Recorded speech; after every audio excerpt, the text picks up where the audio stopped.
Cardinal Virtues, War of the Submarine, Book 1. Written by R.G. Roberts.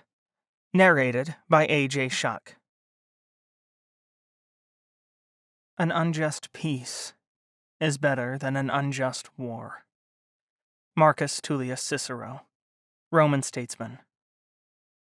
1. Prologue. An unjust peace. 2 August 2037. Port Victoria, the Seychelles.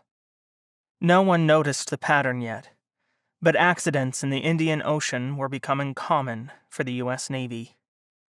It started with little things: food gone rotten before its time, critical parts arriving days or weeks late, or unusually belligerent locals picking fights with sailors on liberty. Nothing capable of stopping the world's premier navy, just annoyances, inconveniences. "It's fucking sludge, sir."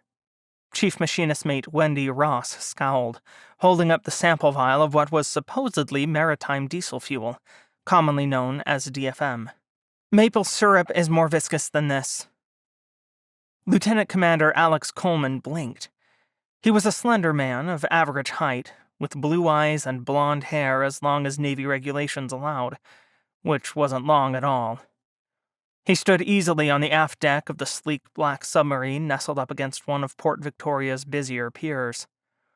Chief Ross had interrupted his afternoon walk-around with this news, and he frowned at the vial she held.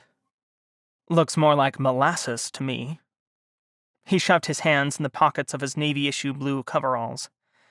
"Definitely not clear and bright, that's for sure. No way is any engineer with a brain putting this in a diesel engine." Chief Ross barked out a laugh. She was short and stout, built like a brass oak tree topped with red hair. "I'd rather drink the stuff and vomit." Alex eyed the so-called fuel. No, that wasn't fair. He was sure there was some fuel in the mix, along with Lord knew what. Mud? Tar?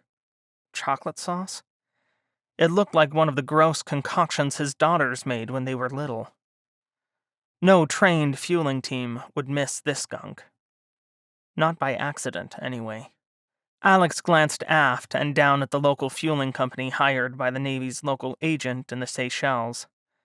Their job was simple: top off USS Kansas's, SSN 810, diesel fuel tanks. Kansas, like every other American fast-attack submarine, was nuclear-powered, but she had an emergency diesel. Multiple redundancies meant emergencies were rare, but no submariner liked deploying unprepared. Any unscheduled port visit, like this one, was a great excuse to fill up, until things got complicated. "You thinking what I'm thinking, XO?" Ross asked, following his gaze. "That those guys look shady as shit?" Alex replied in an undertone. "Yeah." The trio on the pier fidgeted, pretending to check the fuel fittings alignment, and then one stepped away to call someone on the phone. The taller of the two, Alex didn't catch their names when they arrived an hour earlier, turned to glare at the submarine fueling crew as they milled around on deck. "We ready?" he asked. "We fuel? Au présent?" Ross muttered obscenities. Alex raised his voice before she could get warmed up for a good old-style Chief Petty Officer rant. "We still need to do more testing," he said. "Give us a minute." "Pas de quoi. We charge by the hour." Something else in French, and they laughed. "Cheerful bastards." Ross rolled her eyes and kicked at imaginary dirt on the hull. The sound-absorbing tiles along Kansas's spine didn't even scuff. "Easy, Chief. It doesn't pay to antagonize the locals." "You say so, sir." She gestured at the sample vial, her blue eyes dark. "But I've never seen fuel get this messed up by accident without anybody noticing, if you catch my drift." "Accusations won't help us either." Alex sighed, wishing today, of all days, wasn't when the captain dropped out of pocket. But Commander Rothberg's habit of putting off dental work caught up with him less than a month after they departed Groton, Connecticut, for deployment to the Indian Ocean. And now he needed a pair of infected and broken teeth removed and implants put in. He was probably out like a light by now. That left this problem squarely in Alex's court. As Kansas's executive officer, or second in command, everything on the boat was his problem. With the captain away, everything was also his decision, including bad fuel and chief petty officers convinced the locals were out to get them. Not that Alex thought this entirely innocent, but incompetence was a lot more common than sabotage. Besides, the Seychelles was a friendly port, and they made a ton of money off visiting American warships, not to mention tourists. Pity Kansas's crew wouldn't get much in the way of liberty today. Assuming Commander Rothberg's surgery went well, they'd be underway before dark, which wasn't nearly enough time to get properly drunk and stupid. Not that it'll stop some of them from trying. "What's our move, sir?" Ross asked. "Let's start by talking to these fine gentlemen and see what they say." He forced a smile. "It should be fun." Ross laughed. "I got your back, XO." "Here's hoping I don't need that." Alex didn't doubt Ross could probably break one of the locals in half if it came down to a fight. But lordy, he didn't want an international incident today. Not 3 weeks into deployment. Alex led the way forward and down the brow, or gangway, connecting the submarine to the pier, with Ross on his heels. Their approach seemed to unnerve the local fueling crew. The one on the phone backed up a few steps before stopping, watching them warily. The other two pasted on obviously fake smiles and approached. "Is there a problem, monsieur?" the tallest one asked. He wore glasses and had shifty eyes, but maybe Alex was just paranoid. Alex forced his tone to be pleasant. "Your fuel quality seems off." He snagged the vial out of Chief Ross's hands and held it up. "I believe the technical term is murky." "That is not our fuel," the local replied, shaking his head. "Our fuel is good." "You're saying we gunked it up?" Ross stepped forward before Alex could stop her. "We," the local shrugged. "Or perhaps your system needs cleaning." "This didn't even get into our system, monsieur," Ross growled. "We took the sample right off the inlet line from your tanks." "No, c'est impossible." Tall local waved his hands. "This is your doing." "What?" Ross lurched forward, stopped only by Alex's upraised hand, which she ran straight into. The chief backed off, muttering again. Alex turned back to the pair of locals just in time for them to exchange a smile. His eyes narrowed. "Let's get one thing straight, all right? I don't really care where this bad fuel came from or how it got here. Whatever happened, it's not getting pumped on board this submarine. You got that?" "I do not see how this is our problem." The shorter local crossed his arms. "It's your problem because you're either going to get us good fuel, or you're going to turn around and take this sludge back to whatever pit you scraped it out of." Alex cocked his head and smiled his best smile. "Understood?" The tall one scowled. "This is the only fuel we have. Take it or nothing." "Then we'll just go without, and you won't get paid." Alex shrugged. "Crappy day all around, but hey, that's the breaks." The local on the phone stepped forward, and the trio bent their heads together, whispering in rapid-fire French. Alex couldn't understand a word of it, but he was betting on the fact that they needed money more than Kansas needed fuel. After all, Kansas's diesel tanks, used only for their Caterpillar Model 3512B V12 marine diesel engine and bow thruster, were about 85% full. Sure, Navy regs said that they should sit around 95% or better, but Navy regs also said they shouldn't use bad fuel. 85% was plenty of fuel to get them to their next port, and then some. "This is the fuel we have. You won't find better on the island," the tall one said, sticking his chin out.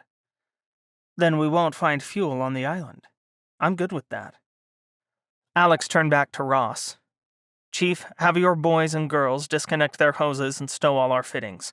I'll call the husbanding agent and have him reverse whatever payment's been made, since it seems these folks don't want to deal honestly with us." "You can't do that," the tall one said as Chief Ross grinned. "Disconnect and stow, aye, sir." She wheeled to face her team. "You heard the XO, people. Let's get this crap off deck, pronto." Sailors scrambled to obey as Alex continued to watch the three locals. All glared, but none tried to stop Kansas's sailors from draining and disconnecting the fueling hoses, which they promptly returned to the truck on the pier. None of the locals helped, but the fittings were standard worldwide. No one needed them.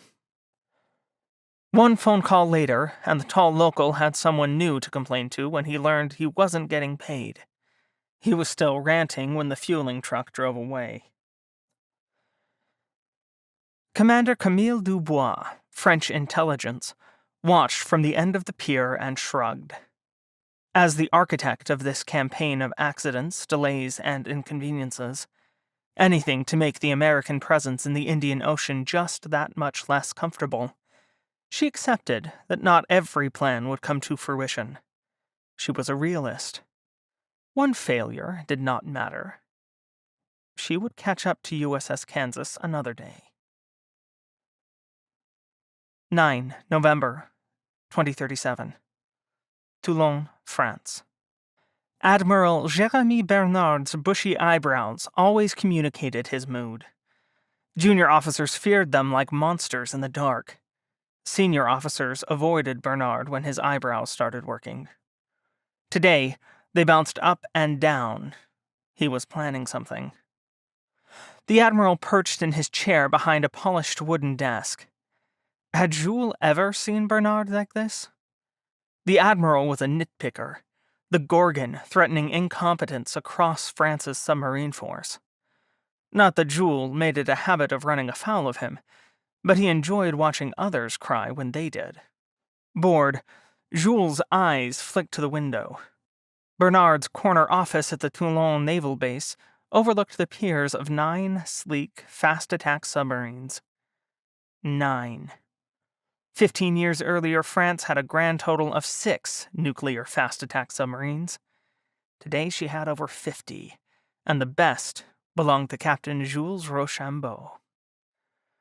Jules was a tall, handsome man with black hair and unsettling green eyes. He was also France's best submarine captain, and he knew it. That gave him a little latitude, even with Bernard. "You wish to speak to me, mon amiral?" Jules asked. "Oui." Bernard sat back, licking his lips like a satisfied cat. "You know Commander Camille Dubois?" "Bien sûr." "Of course." Jules turned to the woman in the chair across from Bernard's desk. She was beautiful in a French way, with almond-shaped eyes and long, dark hair. She wore the same uniform as Jules, and met his gaze with a slight smile. "We have met, Admiral," she said, "though it has been some time." "Good." Bernard leaned forward, gesturing Jules into a seat. "What I'm going to say does not leave this office.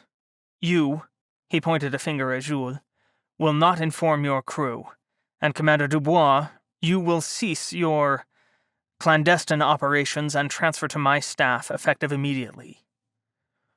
A chill ran down his spine. This sounded more interesting than the standard spying mission he expected. Jules sat up straight. "May I ask what operations you refer to, mon amiral?" Camille's smile was small and secretive, enough to send a jolt straight to body parts that were not ones Jules should think of in a professional environment. "I have spent the last 6 months arranging accidents for our American friends," she replied. "Coincidences, you understand.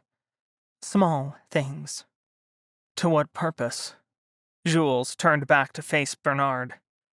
"Underwater resource exploitation and the race to the ocean floor have changed the world," Bernard replied. "Our concerns are no longer limited to those within our borders.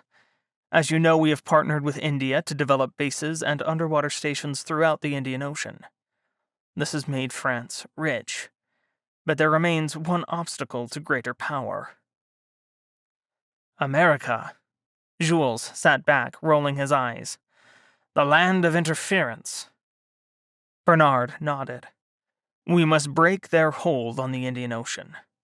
Their navy is not as powerful as it once was. They have reduced size while we built better submarines.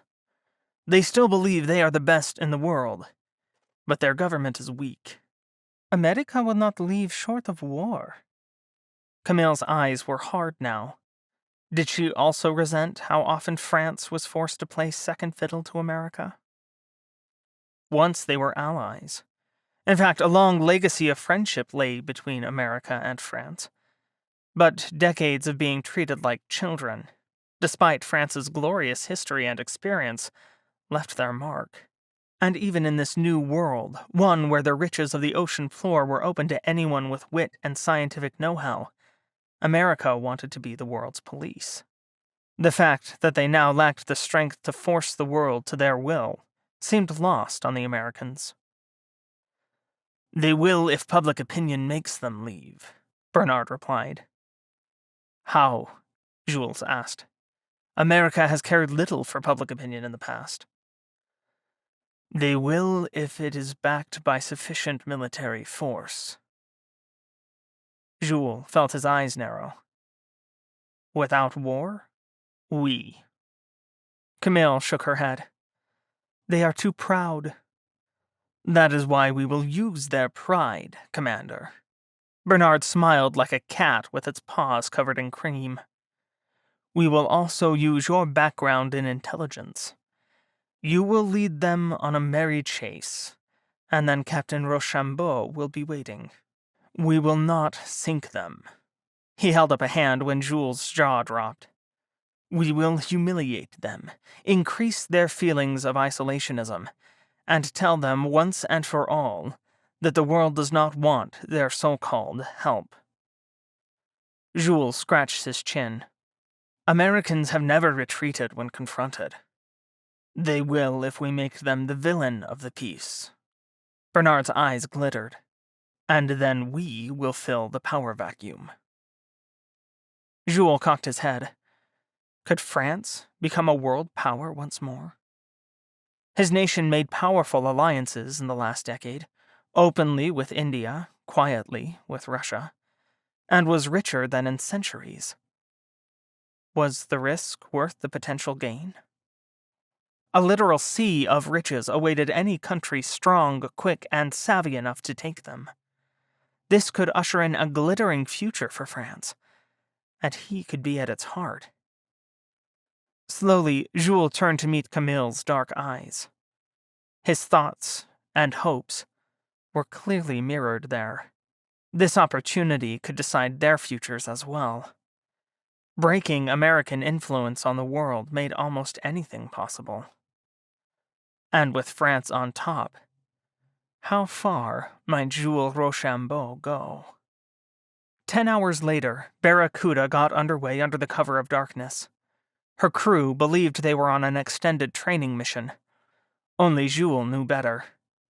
Barracuda was the first advanced Requin, built to dominate the world's oceans in a world where oceanic strength could increase a country's income tenfold.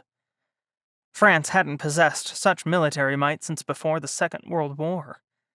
But now she was a world power, assuming the rest of the world would recognize her as such. Jules thought Napoleon would approve of Barracuda and her under-construction sisters. She was so silent that his country had lied to their allies about her capabilities, a precaution Jules found amusing in the beginning, but quite useful now. Even most of the French Navy remained in the dark. He slipped underneath a French frigate, Bretagne, on the way out of Toulon harbor, pinging them with active sonar once Barracuda was well clear. Predictably, Bretagne swung into a radical turn, dropping noisemakers and increasing speed. Laughing, Jules deployed his sub's communication wire and lifted the microphone. Bretagne, this is Barracuda Actual, over, he said as the watchstanders in his control room grinned. They were in high spirits, which was good. Jules would need their best, even if he couldn't tell them why. Several long minutes passed before a disgruntled voice replied, "This is Bretagne Actual, over." "I'm sorry for any inconvenience I caused you with my impromptu exercise." Jules bit his lip to stop from laughing on the radio. "Next time I will warn you, over." "I would appreciate it," was the stiff answer. "Perhaps you would care to hunt us for a bit?" Jules asked. There was no harm. He knew Bretagne wouldn't be able to track Barracuda. But the practice would be good for his crew. Not so much for Bretagne, whose crew was undoubtedly disappointed when they parted ways 4 hours later. But Barracuda was ready. Jules returned to his quarters to reread his secret orders. Were they daunting? Perhaps. He was no stranger to ambition. Jules wished to run the French Navy one day, so he appreciated those who reached for greatness. And France would not regain her position as a world power without risk. It would be worth it, he decided. It would have to be.